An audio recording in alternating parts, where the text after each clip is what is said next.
как ще играем. Трябва да разберем кога е наше рождение, какво и сега ще видите. Какъв е хубав... Сега започва. Какъв е най-хубавият ми плод, най-любим? Горски плод? Не. Потапей. Добре.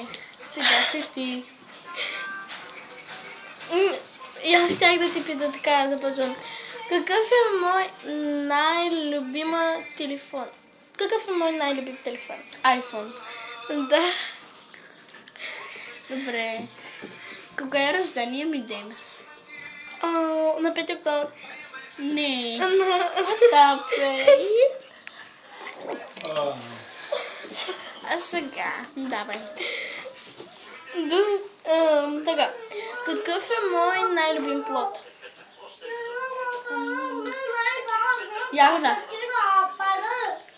Не, горски плод.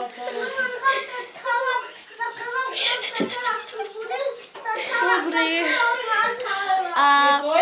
Мисля, че ще има и втора част. Най-хубавата ми кола, коя е розова или черна? Черна. Да. Така. Какъв е мой най-любимо растение? Горски плод. Растение, не плод. Растение. Маргаритка. Някакви цветя. Не. Ще има втора част, майче. Роза. Не, уния цветица дет са такава под сърце. Дет ги ядох, дет бях малка, аз Не ги ядох. знам. Еми да, ела да се разтопиш. Добро. Така. Кога е датата на рождения ми ден? Месец или година? Дата. Значи, дата на 6 май.